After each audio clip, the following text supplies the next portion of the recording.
Committee Chair, and I represent the City of Dunedin. Let's go around the room, starting on my left, and introduce the other PSTA board members. My name is Richard Bennett. I represent the Big C, and I'm a commissioner in North Bay. Good morning, everyone. I'm Dan Saraki, the mayor of the city of Oldsmar. Vince Cox, Parnell Scott. Josh Ullman, City of St. Petersburg. And Brad Miller, the CEO of PSTA. Thank you all very much. Now I'd like to just take this time to open this up to public comment. Is there anybody from the public who would like to speak on anything that is not on the agenda? Hearing none, seeing none, we will bring it back to the board. And before we begin the rest of our meeting, staff would like to take us on a tour of the operations building to show us the technology that we will be discussing this morning's meeting. So we're going to take a break. We should put up things online so we can see it. And let's go take a tour. So before we start the tour, Mr. Chair, good morning, Mr. Chair Al Burns, your highly motivated Procurement and Budget Director. We have a series, we have about 5 action items that we're going to bring to you. And this morning I did a tally on it. It is over $16 million worth of technology that we're going to be bringing to you this morning. So we had a fancy PowerPoint presentation, and it was a great PowerPoint presentation. But what we think would work better with this tour is we demonstrate how we utilize that technology and show you how it affects what we do. This technology that we're bringing before you, it just hasn't started 3 months ago when someone put a requisition in to go out and procure. These topics that we're bringing before you, you have seen before and have been reinforced. Electrical infrastructure, we knew that we were getting ready to do that. It's been in our CIP for a number of years. HASTAs, clever devices, you've heard these terms before, and we've used them, and I come up here and I ask, hey, can you approve a year contract? And some of these items we've had since 2016 and haven't been upgraded. Some items, like the server, we've had since 2008 and we haven't upgraded. So to demonstrate, what we're trying to demonstrate today is how we utilize those tools, and as you said, Commissioner Gao, how staff is so professional at what they do. And sometimes at your level, you don't get to see that level of professionalism. There is one person I want to give a shout out. Everybody did a great job in putting this together. My colleagues, Greg Bracken, Henry Lukasik. But I want to acknowledge our facility superintendent, Missy Nevitt. She did an outstanding job over there getting it. Not that it's always clean over there, but she made it pristine because of you guys this morning. Okay, so without further ado, I'd like to take you on a guided tour of the Nerve Center at PSTA, or the Operations Transportation Division. Can I have a motion to suspend? I make a motion to suspend the meeting for a tour. All right, thank you, sir. All in favor? Aye. Let's do this. Although it is on the agenda, so you have to be part of the meeting. One single file, how Jeff, do you have that little flag? Everybody know who the I'll body your tour guide. Good to see you too.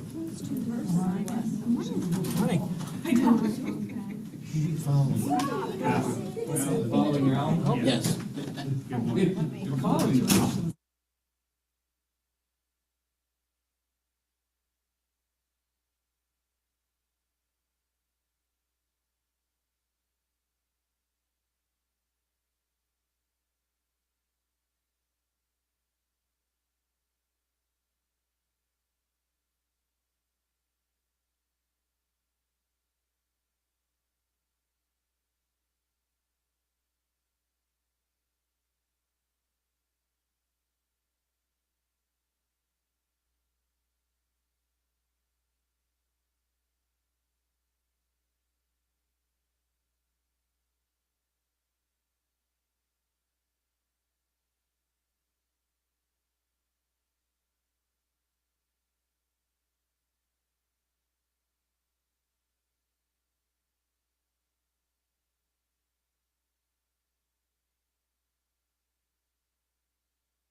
Yes. PowerPoint? Just from the public perspective, the fact that this is a meeting. Okay, at your pleasure, sir. Because it's a lot of money. At your And I pleasure. don't want the public just to go, what they do behind the scenes, and all of a sudden we're voting yes on all this stuff. So, So it's quick, I know that we're time sensitive. yes, sir. So, Mr. Chair? Yes, sir. If you could, let Brad know your thoughts as Yeah. well? Brad, I'm concerned that we saw all this behind the scenes that the public didn't see, and we're about to vote on a lot of money. So if we can actually go through the PowerPoints. I Yeah. know we're time sensitive, so at a quick pace, just so the public can see what we saw. With an overview. Go back and, you want to go with those items that we just saw, or? Yeah, well, we'll go with, down the list now. Is that okay? Yeah. Yeah. Mr. Chair, I make a motion to Wait, start the I'm- meeting again. Oh, wait. No, I'm sorry, I thought you were starting to vote on this stuff. I have to get back into live manager, it knocked me out. No. Are we, So I'm not quite ready. well, you let us know when you're ready. I didn't realize it would knock me out. Yeah. So moved. Oh, look at you. I think that's the first time I've seen you. Well, there's extra exercise going on the tour. That's right. Burn all those calories. Exactly, just trying to keep it even. Okay. Okay, I think I'm there. Hang on. All right, Mr. Chair, I made a motion to start the meeting again. All right, I hear a motion, I hear a second. Second. All in favor? Aye. All right, so I mean, we are back in session. Just real quickly, Brad, thank you very much for the opportunity to see where the sausage is made and how it works, and the importance of the equipment and the professionalism of the staff, and the focus on the public and making sure we can get them from A to B, and just make sure they get there on time with quality operations. So thank you very much. Al, thank you very much, the entire staff. Thank you all Thanks for very much. committee for doing that. You That was bet. great. And so what I did ask to do, just so the public is aware, is that we went on a wonderful tour, saw the operations center, and saw all the things we're gonna vote on today, we actually saw them in use. But what we are gonna do is we're gonna, as quickly as possible, go through the same kind of presentation, just so the public is able to see them, and so there was nothing discussed behind closed doors that, as far as discussing is concerned. So, we are on, action items, 4A, we're gonna, Mr. Chair, I make a motion to approve the minutes from June 21st, 2023. do I have a second? All in favor? Aye. All opposed? Passes unanimously. Item 4B, FDOT agreement amendment. Abhishek. Yes, good morning, Mr. Chair, members of the Finance Committee, Abhishek Dayal, Director of Project Management. The Sunrunner project is a great collaboration, not only with all the departments and all the technology items that you all saw just a few minutes ago. We also had some great collaboration with our other partners, including FDOT. Back in 2020, we had signed a locally funded agreement with FDOT, where they were doing some paving, resurfacing work on Pasadena Avenue around the same time when we were doing construction for the Sunrunner. As part of that agreement, the locally funded agreement, we gave them close to $500,000 so they could incorporate some of those Sunrunner elements as part of the resurfacing work.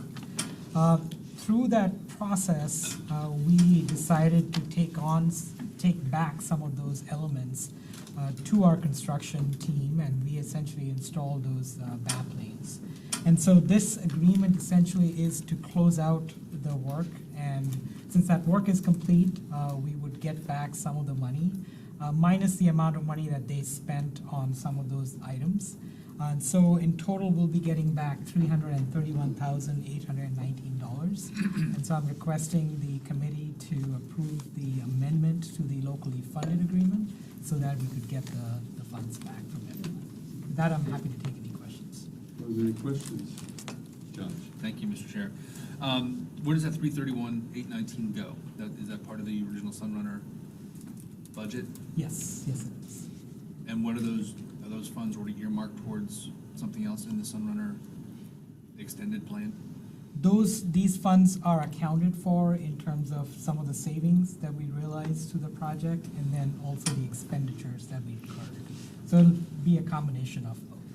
Okay, so that we're already, it's not an extra 331,000, it's already part of the savings that we had. Yes, And then those savings have already been reallocated towards other projects, whether it be additional buses or stop. that's exactly right. Okay, thank you. Any other questions? The only question that I have, and it just because it was unclear to me in the staffing, was the idea that we gave them 500,000, we're getting 331 back. And the difference is that this isn't a complete reversal before it started. There has been work that was done for us. And so that's why we are getting only 331 back of the 5. That's exactly right. So they did expend, some amount towards the resurfacing, and then whatever the balance was that they did not spend, they're just giving us back. And with that, I will entertain a motion. Move approval? Second? All in favor? Aye. Those opposed? And that passes unanimously. Congratulations. Who's the second? Item 4C, we're going to plan an update on the real-time bus technology. Al Burns. Good morning again, Mr. Chair, in a more formal setting, and I think that's an excellent idea, a suggestion you made of going through this, so in transparency. We went on a great tour, and the last time I went on a tour with you, Mr. Mayor, was on the Hill, and it was good to kind of have a Basement. in the basement. So that was great. But without just, you can see how this technology is important. My colleagues, Mr. Lukasik, Mr. Bracken, and Raj, we said that we've been in the planning stages for these things for over years. They've been inside our CIP, our capital improvement plan, and we're just now coming to the finish line where it's time to make these things a reality.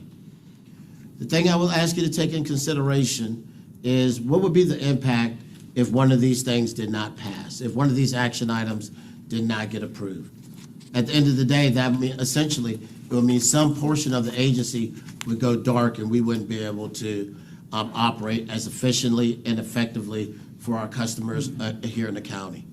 So we're gonna just give an abbreviated version, and we're scrambling to get the PowerPoint up, but my colleagues and I, we've been doing this so long that we could kind of walk you through it. So the first one that we have is the plan update to real-time bus technology. Raj, if you come on up. Good morning again, Chair. Is this- And I'm sorry, I think we got knocked out of Zoom. we were never in Zoom, Oh, so I don't need to, just PowerPoint. okay, sorry. Okay, so the first one is Real time? Yes. There you go. Yeah. There you go. Good morning again, Chair. I'm Raj Singh, Assistant Manager of Scheduling at PSTA. We're going to talk about the software as we did in the tour. The software for Clever is outdated, and because of the support of the Ivan 3 system that we got back in 2009. So there's limitations and there's stuff that we cannot do with it. So the 3 iteration of Ivan, which is the Intelligent Vehicle Network on the vehicles, is the Ivan 3, 4, and 5, which is the newest generation. The 3 has been on the bus since, like I said, in 2009. The Ivan 4s got on in 2016 and became obsolete within 2 years for the newer, powerful Generation 5. And here's a timeline, and one of the things that I'm going to talk about is that, yeah, you can look at the software, is the use of the software, which is the CAD, which is the computer-aided dispatch you see that the operations use to monitor the vehicles out there. And with this, we build the CleverWorks. There's multiple suites inside of the Clever software, and it allows us to build all of the schedules and work and send it out to the vehicles. And then it's communicated with other software, which is the HASTIS, feeding in the schedule into this Clever software, so that way the buses know where to go, keeping it on time, and monitoring, tracking it, and doing other functions with it. So here are some of the screens that you can see that the dispatchers were looking at. This is a network of where the buses are, on the top right. The top left is what it looks like when they're in the dispatch room. And the one in the middle is kind of important because that's if a bus hits an emergency alarm, it brings that front and center to that dispatch. Something is going on in this bus, and here, you got to deal with this. So that's part of the features. This is something you've all seen if you've ridden a bus or if you're a customer out there in the field, is our real-time system. And this feeds into the transit app, but all the data comes from Hastis to Clever to real-time. So there's a trickle-down fed-in effect from the vehicles. With that, what the new version 5 will give us some new features that will let us enhance what we give to the customers. They will be able to get better response from the buses to the customer by the operators being able to see on their screen that you saw, the TCH is the transit control head, that little square computer that you saw on the bus in the box that Henry pointed out. They will see their spacing and their latency in the schedule, which if they're late, early, or what to slow down, speed up, or keep it on time. And also will give them GPS with mapping capability to stay on the route and not get lost. So with that, I'm going to let Henry talk about the hardware section of this two-part upgrade. Thank you, Raj. So Raj was discussing everything on the right of the screen, and what I was talking about on the tour, and what I'll talk about very quickly, is what everything is on the left side, which is on board the bus that feeds and communicates with everything on the right. As you heard me mention, this project started several months ago with the installation of new cellular modems and wireless routers that are about as future-proofed as you can be for expansion and scalability, with the latest in 5G, where it's available, 802.11 AC, and even Wi-Fi 6 when it becomes more prevalent out there. Transit Control Head, TCH, IVN5, Generation 5, and of course the CleverVision, which is going to become the way that PSTA communicates with passengers on board the bus, as opposed to the taped up piece of paper behind the driver, as we like to say. Okay, next slide, please. So numbers, 33 buses that were delivered since 2020 already have this equipment. The 62 that are on order, that are coming, will have it. So we'll have 95 total buses in about a year and a half that will have this equipment on it, which is about 40%. Next slide, Al. So 68 buses are on the 3s, the 59 using the 4s. That's going obsolete. You heard me mention that it's still using a Windows XP operating system. Very slow processors, even less RAM. And so 127 total buses are scheduled under this hardware upgrade. And of course, you heard me mention for the first time our 19 Jolly Trolley and Looper vehicles, which have no system at all, will have the base system installed so that they do appear on the passenger real-time network, so that passengers can now see all buses under the PSTA umbrella, one-stop shop. Real quickly, these are some of the benefits. We talked about the new graphical interface screen so that operators see pictures as opposed to words, turn-by-turn directions. More diagnostics, real-time APC reporting, the CleverVision. I think I want to mention specifically transit signal priority. This is one of the things that makes Sunrunner successful, so that all these buses that are be upgraded will have TSP capability on routes that actually have that capability enabled route. Summary, replace the obsoleted equipment or it just shuts down. That includes the software upgrades and maintenance. And then, of course, the quality of service to our passengers will be realized for all the reasons mentioned prior. Thank you, Henry. Mr. Chair, committee members, there's a word that I hate, or two words that I hate. And everyone knows that works with me and here at the agency, and that is sole source. And there's a rigorous process that we go through when someone puts a sole source request in front of me. This was a sole source procurement. At the time that we procured the Clever system, it was approximately $9 million that it cost us. This upgrade that we're asking for is,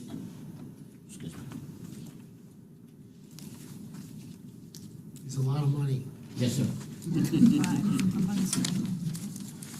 This upgrade that we're asking for is $4,500,000, half the cost. And I can tell you that we did an analysis, staff, the procurement team, and determined that the pricing that we received is fair and reasonable. As far as the fiscal impact, $2,645,203 are FTA funded. The software portion that I told you before is coming out of operating at $1,837,000. There is mention from a sustainability perspective and a DEI perspective. Clever Devices is a leader in that, along with PSTA from the APTA, American Public Transportation Association.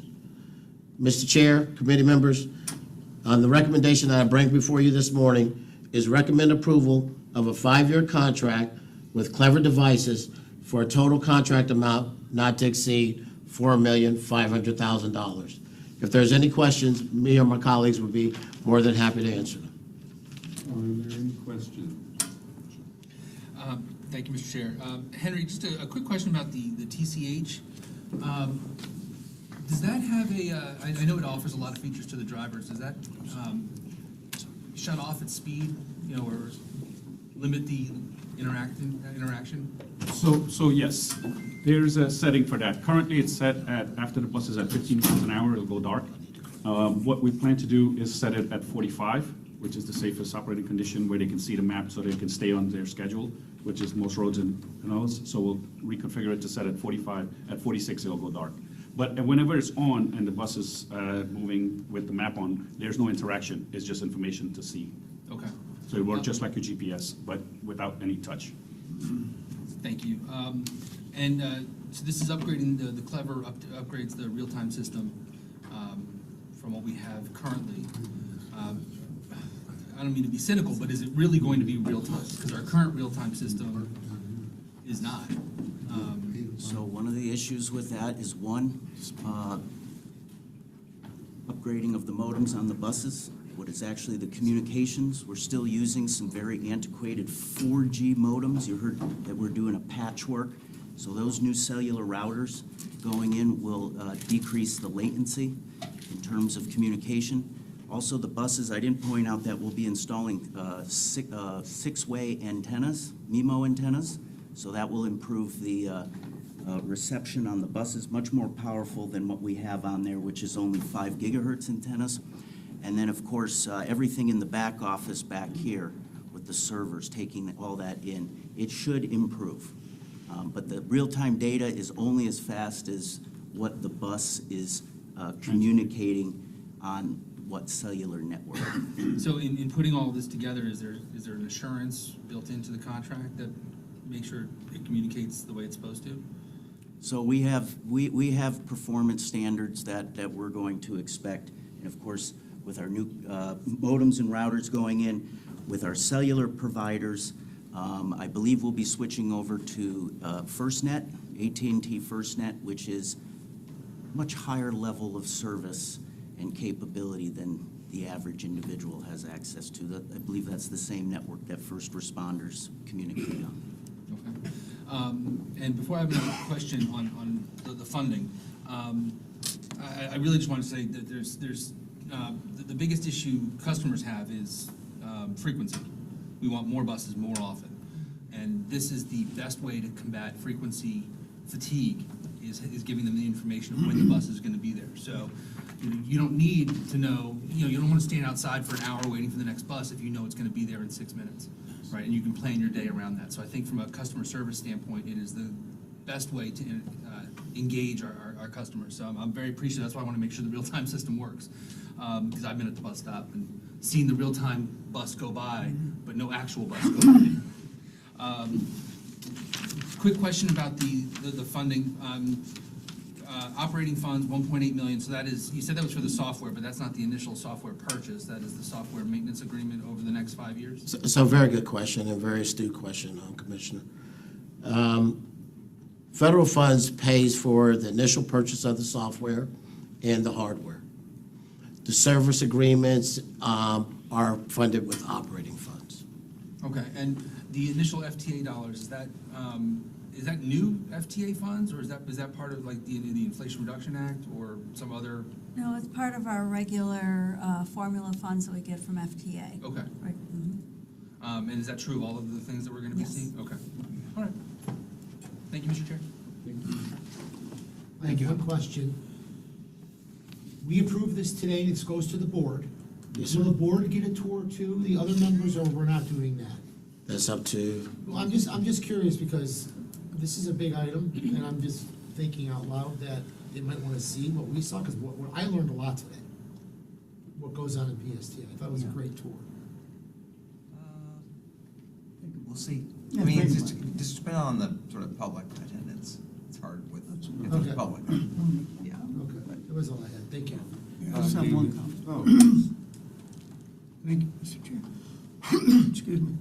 I guess this would go towards Raj, that from, excuse me, from an operations standpoint, it's imperative for the dispatch department to have, clear and concise information. Mapping especially is very, very important to see where vehicles are and where they're going and all that.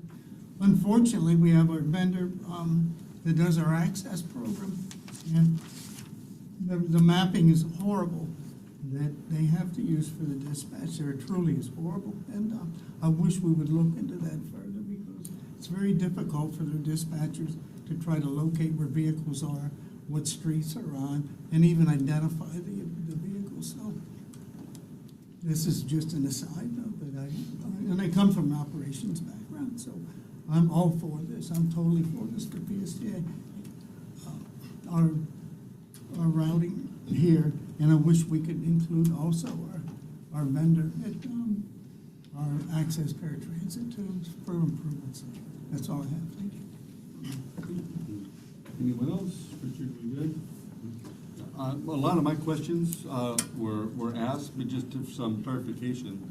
Back to the on time, right? And for me, part of moving PSTA forward is that public trust, that public expectation.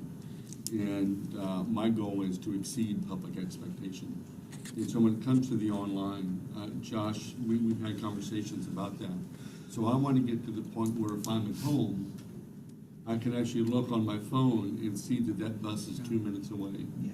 I know how long it takes me to get to the stop, so I can gauge the point where I can walk from my home almost right onto a PSTA bus, just because of the timing. How close will this get us to that?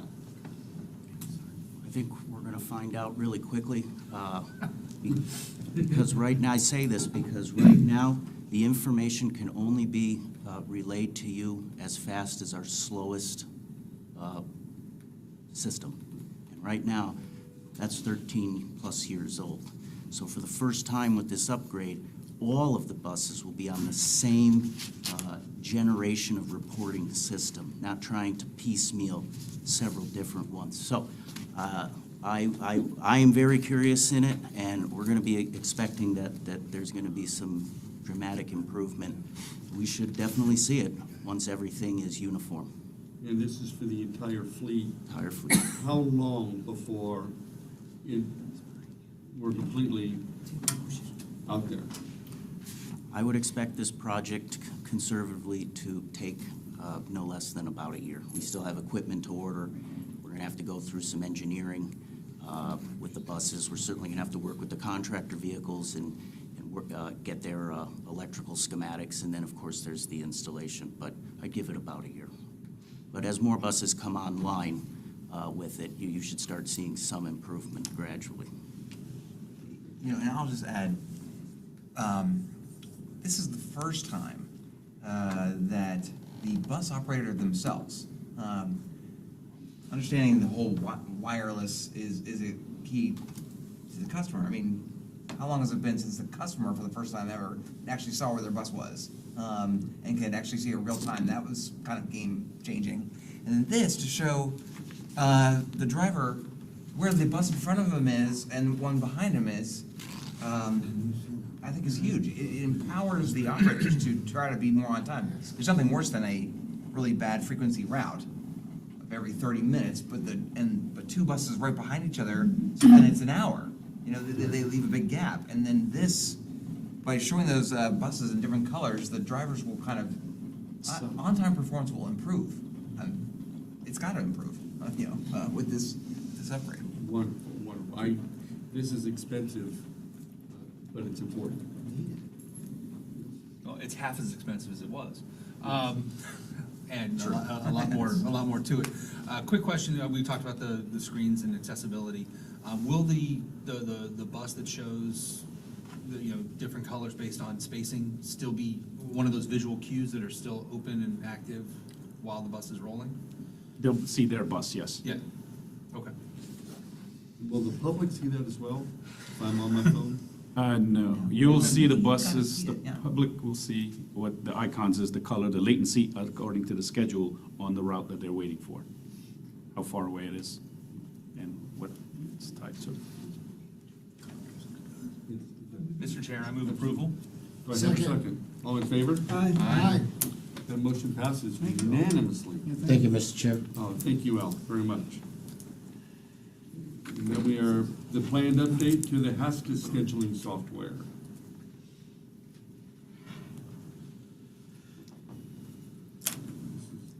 Item 4D for the public that's watching. So, Mr. Chair, this was another one of those features.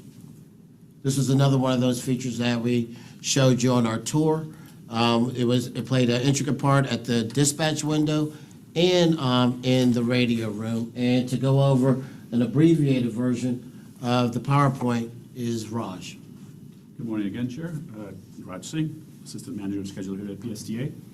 As we talked about in the tour, Hastis is a timekeeping schedule software. So here's how it touches PSTA. We've been a partner, PSTA has been a partner with Hastis since 2001.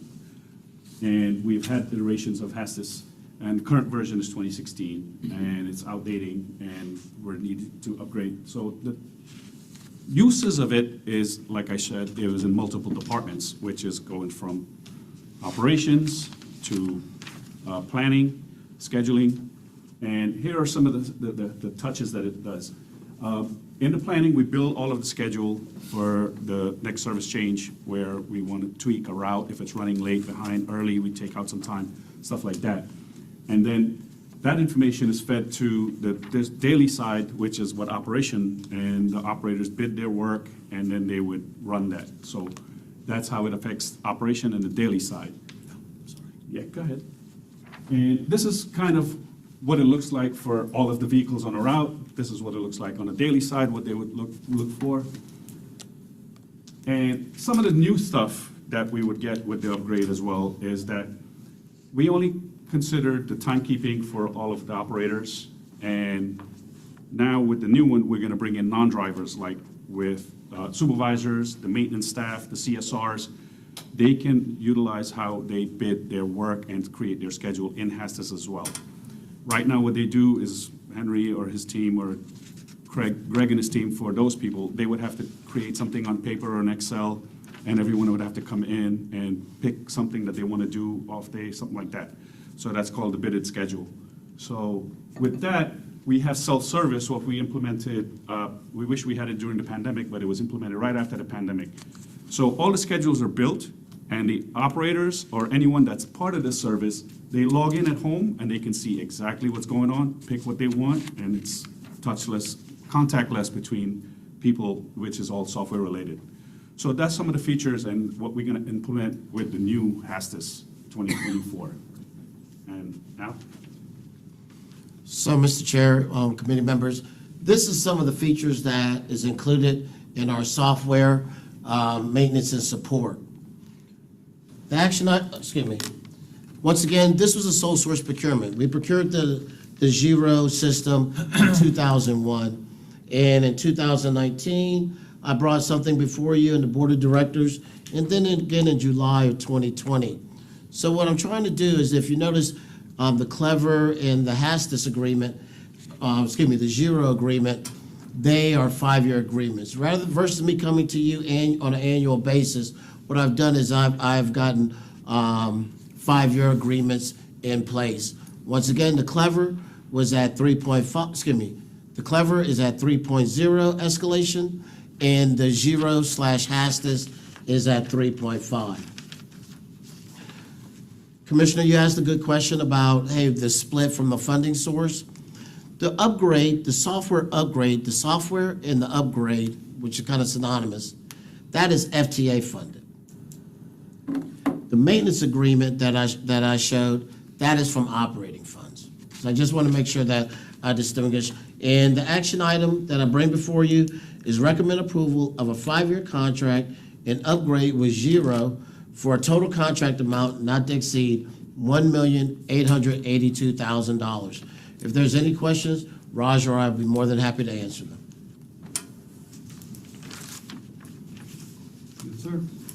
One quick question, and I didn't think of it with the Clever item as well. So these sole source providers are being used by multiple transit agencies. Yes, sir. That's what they do.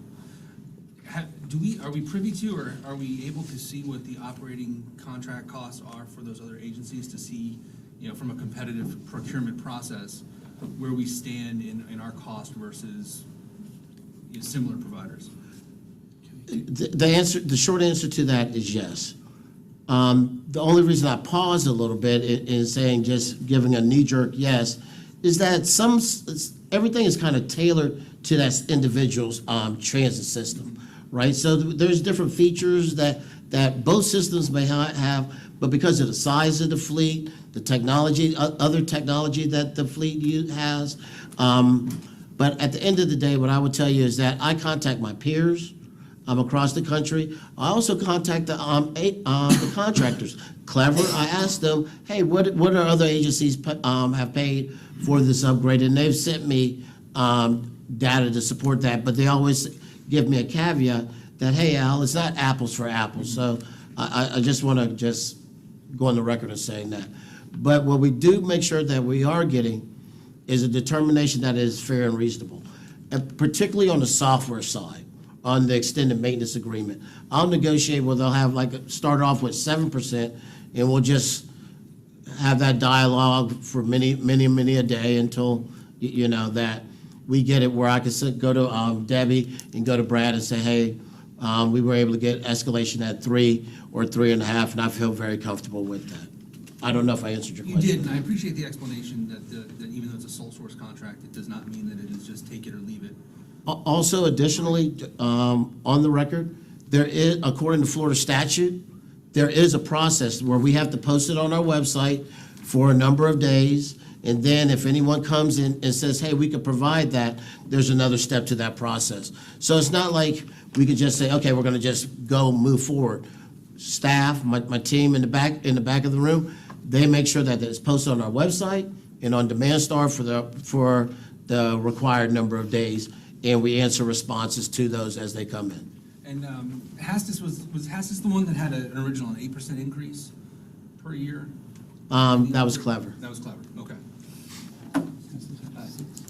Yes, give me, has to start off with 6. Okay, and we're down to 3. 3.5. 3.5, okay. All right. No further questions. Thank you. I will entertain a motion. Move approval? Second? Second. All in favor? Aye. So moved. Thank you, Mr. Chair. Thanks. Move on to item 4E, electrical infrastructure.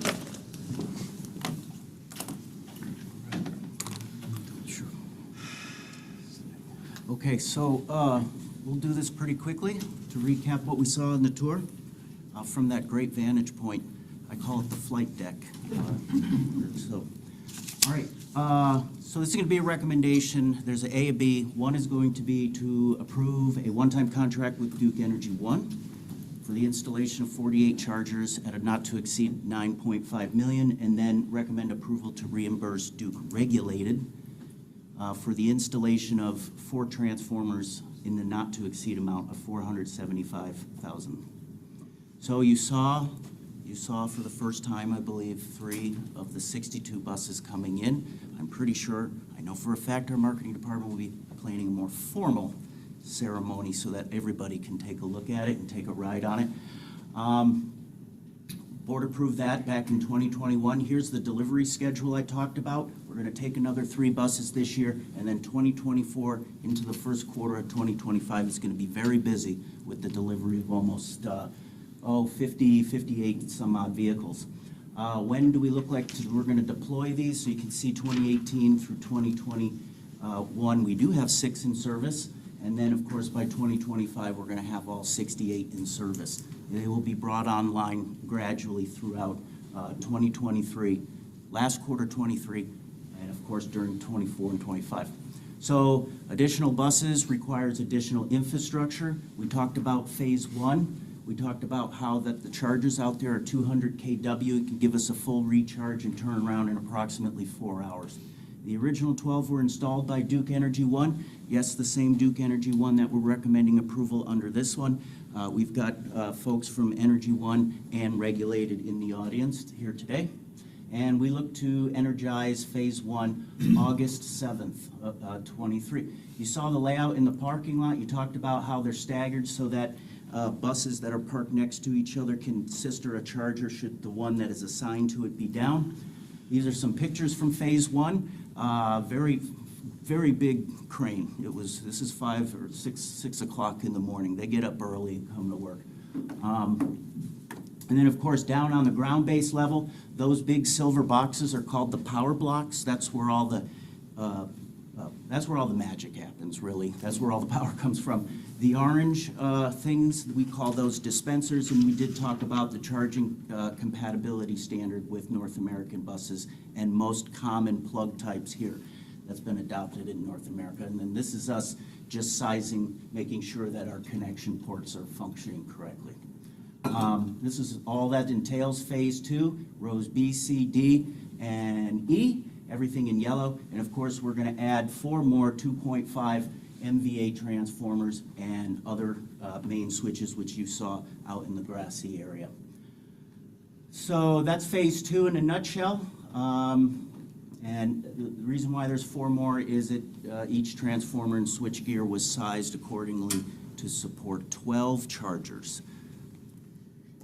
And I will let Al quickly talk. I won't, it's FTA funded, but I'll let Al talk about that. So, Mr. Chair, committee members, Al Burns again. This was not a sole source. Just say that. We released a solicitation in early May. We posted it on our website and on DemandStar. We received 2 proposals, one from A&K Energy Conservation and Duke Energy One. In your packet, you'll see the evaluation criteria that was outlined. On June 26th, the staff evaluated the proposals, and you'll see overwhelmingly that Duke Energy One outranked A&K. We did a responsibility check on Duke Energy One, and they have the capacity to perform the work, and I'm bringing them before you today. This is FTA grant funded. This project is FTA grant funded. On the sustainability and on the DEI side, we had a DBE goal of 25.1% on this project. And I want to acknowledge Doug and his team, and they nailed that DBE percent to the letter of 25.1%. And that has a value of over $2.1 million to the DBE community here in our state of Florida. Duke is a member of the CEO Action and Diversity and Inclusion team, and they have a number of ERG groups as like PSTA does here, as we do here. They also have environmental, social, and governance, and they're big proponents of environmental stewardship. Mr. Chair, the action item, the recommendation that I bring before you is a 2-part. Part A, recommend approval of a one-time contract with Duke Energy One Incorporated for the installation of 48 bus chargers for the not to exceed amount of $9,500,000. B, recommend approval to reimburse Duke Regulated for installation of 4 transformers for an amount not to exceed $475,000. If there are any questions, my colleague and I would be more than happy to answer them. Yes, sir. Okay, so the first set of chargers that we have are ChargePoint, correct? Are these ChargePoint as well, or are they, okay, so Duke's installing ChargePoint equipment? Okay. And the rest is actually, the other question I had around the procurement process. Al, in the past, recently we've gotten breakdowns in the point totals based on the criteria. So I realize that there's a vast difference between the total scores.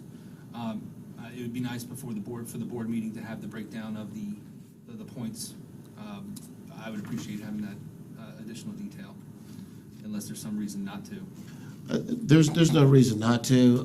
With such a wide margin, I just wanted to, I understand it also tells us, though, as far as Duke, how they scored in different areas with Yes, sir. with a little bit more detail. So there's some understanding about the provider that we're using, not necessarily just the one we're not. that, I didn't look at it from that vantage point, yes. sir. And then the last thing, you had mentioned that the DBE in the state of Florida, do we know how much of that's in Pinellas or Tampa Bay? I'm looking at my DBE coordinator, I'm not quite sure, but I want to say that this DBE that we have is in Broward County, Miami, Florida. Am I correct in that, Doug? Hillsborough County is what I recall. They actually, Who are you? Maggie, introduce yourself, please. yeah, I'm sorry, I'm Maggie Soko, DB coordinator. Yeah, they actually have an office in Tampa. Okay. Yes, yes, they do, I verified that. Okay, thank you, Maggie. Yes. Okay, it's a significant amount, and I know some of our other board members are also more, bring up the point regularly about how much of that's actually coming to Pinellas or the Tampa Bay area. Yes, sir. So if we can get a little bit more of a breakdown on where that is, that would be. So more of a breakdown on where they're located at, sir? Yeah. Okay. Or, I guess which communities that money's flowing into Okay. would be helpful. Otherwise, I don't have any other questions. Anybody else?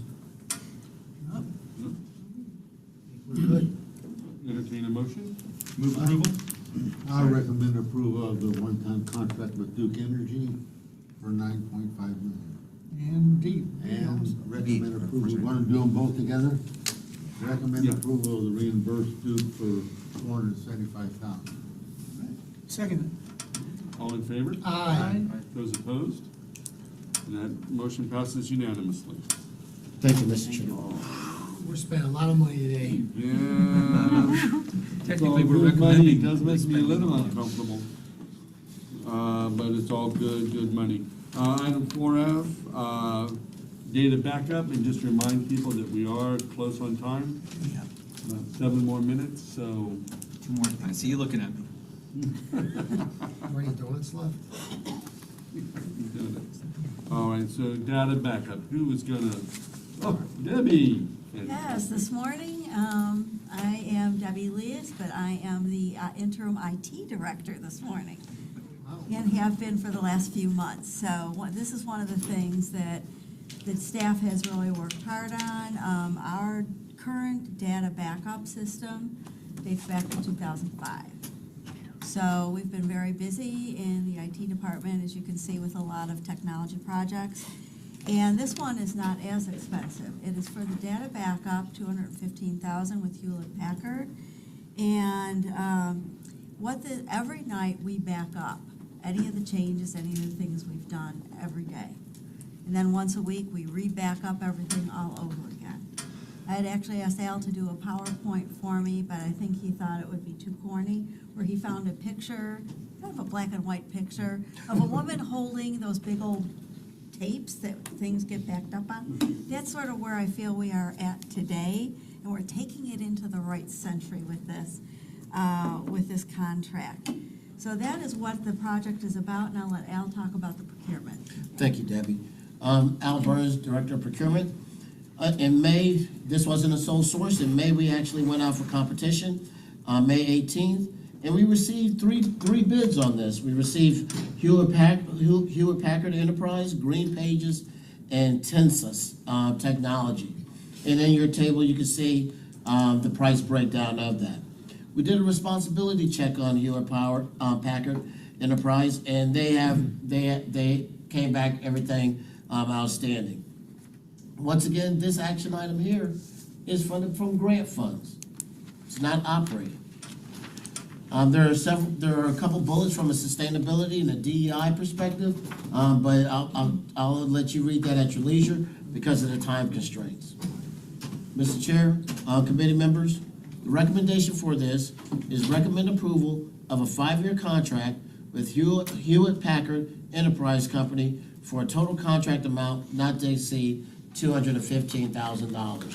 If there's any questions, my boss, CFO of the year, Debbie Leas, and myself will be more than happy to answer them. So I have a quick question. Yes, sir. So the old tapes from 2005, what are you gonna do with all those? Actually, I don't think they're actually. Oh. That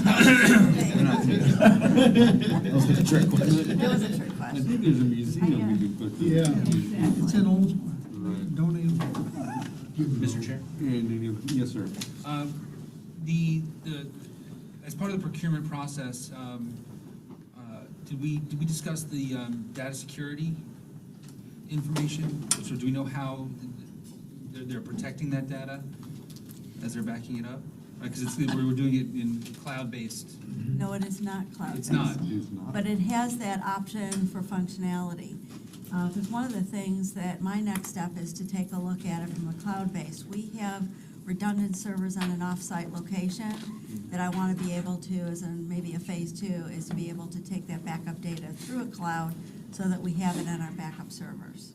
Okay, so I guess I didn't realize that this is all On-prem. on-premises data backup, okay. Just as an aside, as you're looking to potentially doing more cloud things, agencies all over the place are dealing with data security issues and whatnot, and so that's a priority as well. Yes, I'm also proud of this one, but we're going to be doing cybersecurity training, not just for us, but I'm having Cyber Florida come in and do free training on tabletop exercises, incident management, planning, and all of that, and it's going to be free, and I'm opening it up to all the transit agencies, as well as the airports and the port. Fantastic. So I'm having fun being intro. Any other questions? One moment. Debbie, just back to the cloud conversation. Sure. Is there a reason why we didn't go straight to a cloud? I think, we've just gone through setting up that data center, so I think this is, like I said, it has that optionality. I want to make sure we do our homework, as you said, given that there are capabilities for data breaches, et cetera. We want to make sure all of our ducks are in a row before we do that. Plus, I agree with that. one of the problems, as you know, the federal government just moves at its own pace. And this whole move to the cloud, as Al's has been explaining all morning, if it's a purchase of a software, it's called capital, and it can be billed to the federal grants. And this cloud is like you pay an annual or like a monthly service fee to Amazon or whatever, to be in the cloud. They don't allow you to use your capital funds for that, even though we might get one of the Clever Devices or one of these big software companies might go completely to the cloud, and then supposedly FTA is, or the federal government is working on this to upgrade their regulations and stuff, as everything we buy moves to the cloud. But one way to keep it down as hardware is so we can use the federal funds. And I appreciate that, because representing a city who's gone through a data breach and the cost and pain and loss of productivity that can cause an institution, that we are, City of Dunedin is quickly moving to the cloud to protect that. And I'm very confident in the staff of Dunedin. And it's a matter of, regardless of how smart and professional your staff is, there are people on the outside who are trying to be one step ahead of you. And so if the cloud is the way to go, then the faster we get there, the better. But with that, I'll entertain a motion. I'll move to approve. Second. All in favor? Aye. Those opposed? And item passes unanimously. Okay. Last item, in 30 seconds. Reduced fare registration for contactless payments. Mr. Chair, we have a brief PowerPoint that Ms. Kessie Harris is going to run through really, really fast. Good morning, Mr. Chair, committee members. My name is Kessia Harris. I am a project manager in the project management office. I'm going to go really, really fast. Hopefully, you get what I'm saying. So we're here this morning to talk about. We have 4 minutes, so. Okay. We're here this morning to talk about registration of contactless payments for people who qualify for reduced fare. And I am here to recommend approval of a modification to the INIT contract to include registration for contactless payments and to also replace the card reader in an amount not to exceed for the entire thing $118,000. So if you remember, back in February, we launched contactless payments. That system has been going tremendously great. And I recall we had a few committee members out at our launch at the flagpole, being a part of the launch, and you guys enjoyed the experience as well. However, there's just one problem. It only charges the full fare. We have gotten questions from senior riders who have asked, when are they going to be able to tap on the bus and pay a reduced fare? So this is why we're here today. The change to the system is going to allow for the Flamingo system to be upgraded and to replace the card readers, which is pictured in the slide right there.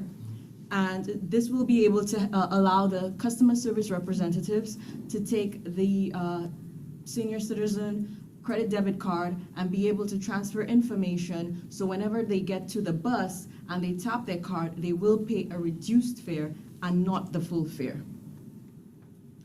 So I will use Debbie Leas as our senior citizen example today, only for today. Only for today.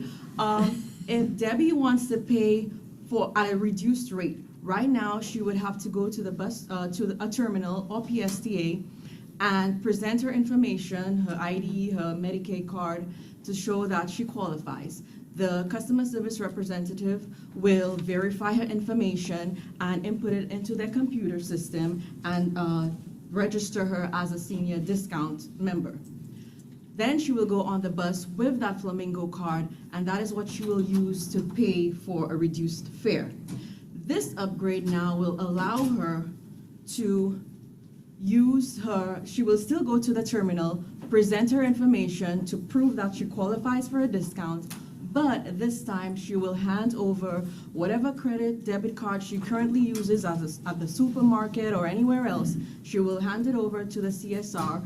The CSR will input the information onto our system, the Flamingo system. So now when she gets onto the bus, that card she normally uses, she can now tap it on the system just like any other rider, and it will take a reduced fare and not the full fare. So it's just one less card to carry around. And this is part of our phase 1. Our phase 2, which we are researching, and I will come back to you guys to give you more information about it, will be more of an automation system, where instead of the reduced rider going to the terminal, they will be able to get online and submit their information to say that they qualify, and based on their qualifications, we will be able to approve. And so now it will be even a faster process. So this upgrade is going to, like I mentioned, be an upgrade to the software system for the customer service representatives, as well as to replace the card reader.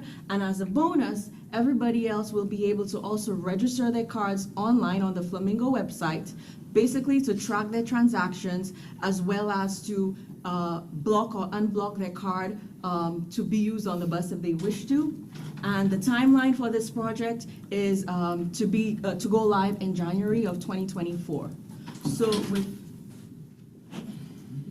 So I'm going to turn it over to Albert.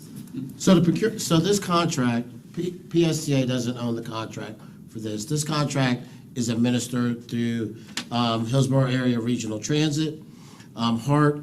but we are authorized to purchase off of that contract. The fiscal impact for this, once again, is from federal funds. But there's a agreement that we have with Hart that if they use anything that we, technology that we buy, and it can be used from a regional perspective, that they are going to pay half the cost for this.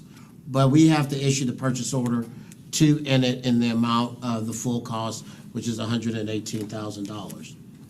As Kessia, my colleague, mentioned, the recommendation that we bring before you this morning is recommend approval of a modification to the Enid contract to add registration of contactless payment cards and card reader replacement not to exceed the amount of $118,000. If there's any questions, Kessia or I will be more than happy to answer them. Any questions? Who's gonna Wanna go first?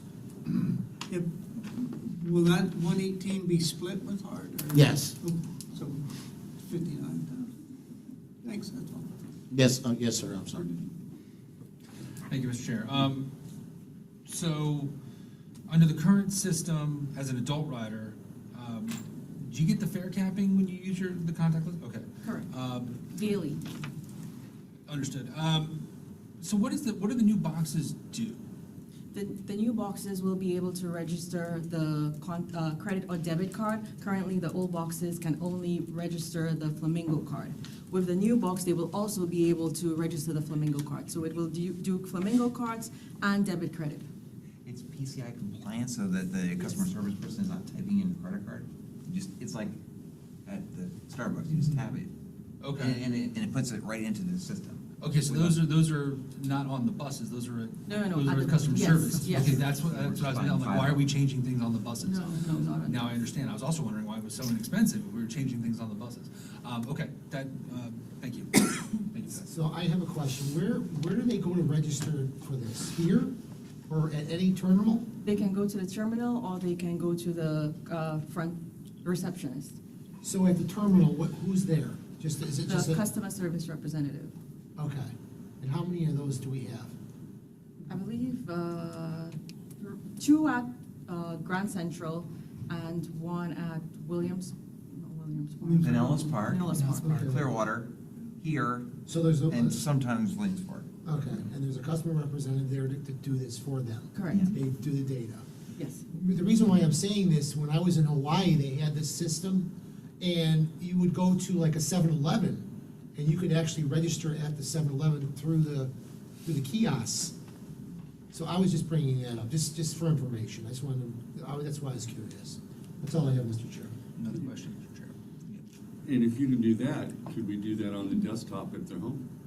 That's gonna be in phase 2. That's what Okay, well, there you go. Are these systems portable? So if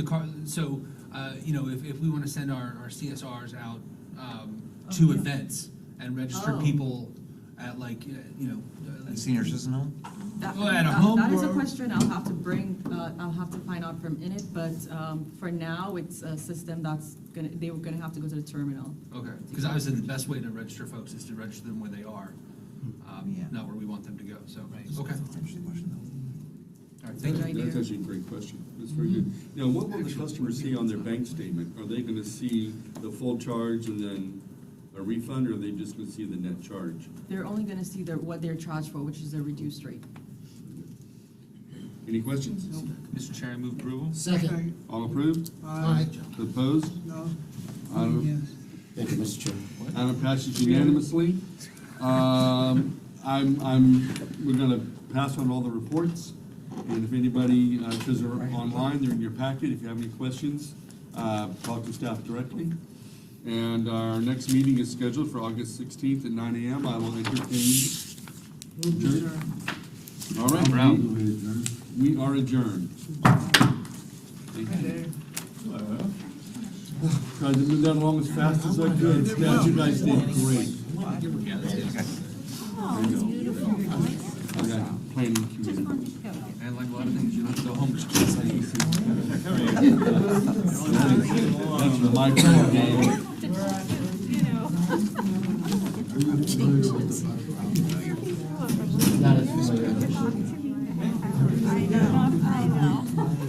Seeing buses at different times. Boulevard, I was anticipating an hour. right south. Oh, good. Is that the first time you met her, or?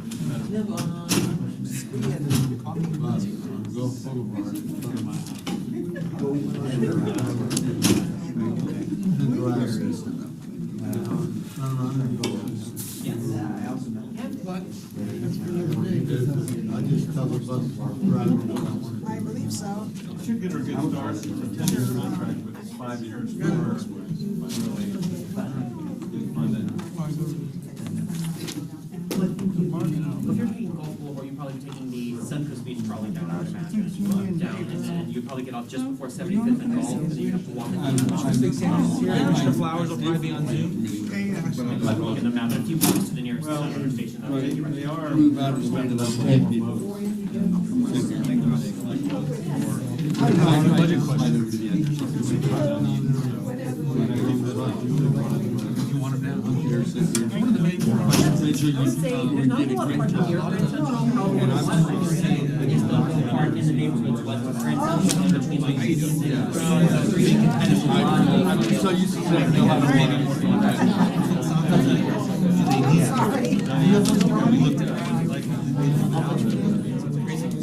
Yes. Or no, first up, you're going downtown, first up to the south, and then first up to the north takes you back. It's always, I think that's Yeah, this is